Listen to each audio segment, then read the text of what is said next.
I am not an audiobook reader and I don't have the voice of one, but I couldn't find anybody else reading it, so I'm doing it now for free. As a punishment to myself, apparently. Why else would someone do this? Okay.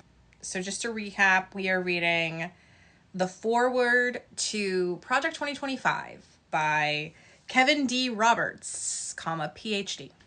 Promise number 3. Defend our nation's sovereignty, borders, and bounty against global threats. The United States belong to we the people. All government authority derives from the consent of the people, and our nation's success derives from the character of its people. The American people's right to rule ourselves in the obverse of our duty, we cannot outsource to others our obligation to ensure the conditions that allow our families, local communities, churches and synagogues, and neighbors to thrive. The buck stops with each of us, so each of us must have the freedom to pursue the good for ourselves and those entrusted to our care. To most Americans, this is common sense. But in Washington, D.C. and other centers of leftist power, like the media and the academy, the statement of basic civics is branded hate speech. Progressive elites speak in lofty terms of openness, progress, expertise, cooperation, and globalization, but too often these terms are just rhetorical Trojan horses concealing their true intentions, stripping we the people of our constitutional authority over our country's future. See where we're going. America's corporate and political elites do not believe in the ideals to which our nation is dedicated: self-government, the rule of law, and ordered liberty. They certainly do not trust the American people, and they disdain the Constitution's restriction on their ambitions. Instead, they believe in a kind of 21st century Wilsonian order in which the enlightened, highly educated managerial elites run things rather than the humble, patriotic working families who make up the majority of what the elites contemporaneously call our flyover country. This Wilsonian hubris has spread like cancer through many of America's largest corporations, its public institutions, and its popular culture. Those who run our so-called American corporations have bent to the will of the woke agenda and care more for their foreign investors and organizations than their American workers and customers. Today, nearly every top-tier U.S. university president or Wall Street hedge fund manager has more in common with a socialist European head of state than with the parents at a high school football game in Waco, Texas. Many elites' entire identity, it seems, is wrapped up in their sense of superiority over those people, because it's italicized. But under our Constitution, they are mere equals, also in italics, of the workers who shower after work instead of before. This is as it should be and must be. Intellectual sophistication, advanced degrees, financial success, and all the other markers of elite status have no bearing on a person's knowledge of the one thing most necessary for governance: what it means to live well. That knowledge is available to each of us, no matter how humble our backgrounds or how unpretentious our attainments. It is open to us to read in the book of human nature, to which we are all offered the key just by the merit of our shared humanity. One of the great premises of American political life is that everyone who can read in that book must have a voice in deciding the course and the fate of our republic. Progressive policymakers and pundits in America either fail to understand this premise or intentionally reject it. They enthusiastically support supranational organizations like the United Nations and European Union, which are run and staffed almost entirely by people who share their values and are mostly insulated from the influence of national elections. That's why they are eager for America to sign international treaties on everything from pharmaceutical patents to climate change to the rights of the child. And that's in quotations. And why those treaties invariably endorse policies that could never pass through U.S. Congress.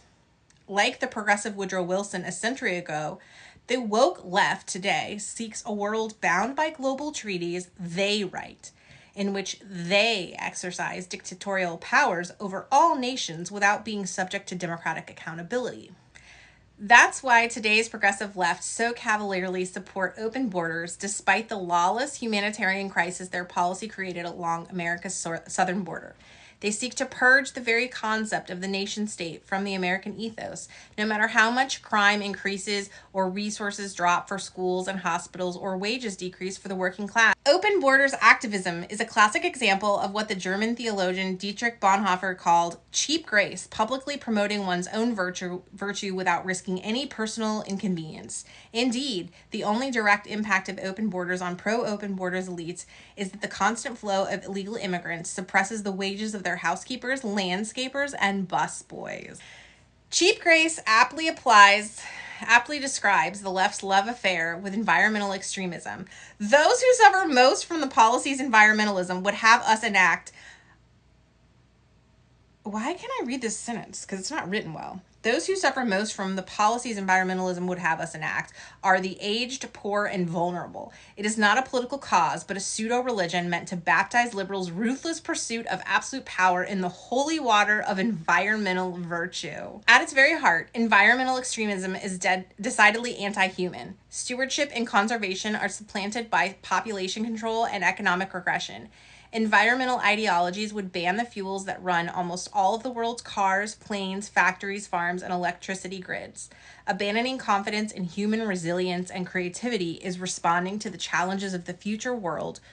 The future would raise impediments to the most meaningful human activities. They would stand human affairs on their head, regarding human activity itself as fundamentally a threat to be sacrificed to the God of nature. The same goals are the heart of the elite support for economic globalization. That was a transition. For 30 years, America's political, economic, and cultural leaders embraced enriched communist China and its genocidal Communist Party while hollowing out America's industrial base. What may have started out with good intentions has now been made clear. Unfettered trade with China has been a catastrophe. It has made a handful of American corporations enormously profitable while twisting their business incentives away from the American people's needs. For a generation, politicians of both parties promised that engagement with Beijing would grow our economy while injecting American values into China. The opposite has happened. American factories have closed, jobs have been outsourced, our manufacturing economy has been financialized, and all along, the corporations profiting failed to export our values of human rights and freedom. Rather, they imported China's anti-American values into their C-suites. Even before the rise of big tech, Wall Street ignored China's serial theft of American intellectual property. It outright cheered the elimination of American manufacturing jobs. Learn to code, they would gloat. They were just the price of progress. Engagement was at every step Beijing's project, not America's. The Chinese Communist Party dictated terms, only to break them whenever it suited them. They stole our technology, spied on our people, and threatened our allies, all with trillions of dollars of wealth and military power financed by their access to our market. Then came the rise of big tech, which is now less a contributor to the U.S. economy than it is a tool of China's government, in exchange for cheap labor and regulatory special treatment from Beijing. America's largest technology firms funnel data about Americans to CCP. They hand over sensitive intellectual property with military and intelligence applications to keep the money rolling in. They let Beijing censor Chinese users on their platforms. They let the CCP set their corporate policies about mobile apps. Then they run interference for our rival political priorities in Washington. One side of big tech companies' business model is old-fashioned American competitiveness and world-changing technological innovation, but increasingly, that side of the business is overshadowed by their role as operatives in the lucrative employ of America's most dangerous international enemy. If you want to understand the danger posed by collaboration between big tech and the CCP, look no further than TikTok. The highly addictive video app used by 80 million Americans every month and overwhelmingly popular among teenage girls is in effect a tool of Chinese espionage. The ties between TikTok and the Chinese government are not loose, they are not coincidental. The same can be observed of many U.S. colleges and universities. Through the CCP's Confucius Institutes, Beijing has been just as successful at compromising and co-opting our higher education system as they have been at compromising and co-opting corporate America. A casual reader might take the last few pages as surveying a broad array of challenges facing the American people and the next conservative president. Supranational policy making, border security, globalization, engagement with China, manufacturing, big tech, and Beijing compromised colleges. But these really are not many issues, but two. One, that China is a totalitarian enemy of the United States and not a strategic partner or a fair competitor. And two, America's elites have betrayed the American people. The solution to all of the above problems is not to tinker with this or that government program to replace this or that bureaucrat. These are problems not of technocratic efficiency, but of national sovereignty and constitutional governance. We solve them not by trimming and reshaping the leaves, but by ripping out the trees, root and branch. International organizations and agreements that erode our Constitution, rule of law, or popular sovereignty should not be reformed. They should be abandoned. Illegal immigration should be ended, not mitigated. The border sealed, not reprioritized. Economic engagement with China should be ended, not rethought. Our manufacturing and industrial bases should be restored, not allowed to deteriorate further. Confucius Institutes, TikTok, and any other arm of the Chinese propaganda and espionage should be outlawed, not merely monitored. Universities taking money from the CCP should lose their accreditation charters and eligibility for federal funds. The next conservative president should go beyond merely defending America's energy interests, but go on offense, asserting them around the world. America's vast reserves of oil and natural gas are not an environmental problem. They are the lifeblood of economic growth. American dominance of the global energy market would be a good thing for the world, and more importantly, for we the people. It's not just about jobs, even though unleashing domestic energy production would create millions of them. It's not just about higher wages for workers who didn't go to college, though they would receive the raises they have missed out on for 2 generations. Full spectrum strategic energy dominance would facilitate the reinvigoration of America's entire industrial and manufacturing sector as we disentangle our economy from China. Globally, it would rebalance power away from dangerous regimes in Russia and the Middle East.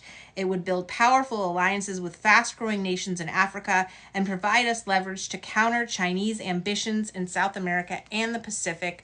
Locally, it would drive billions of dollars of private investment to the communities that have been hammered by globalization since the 1990s.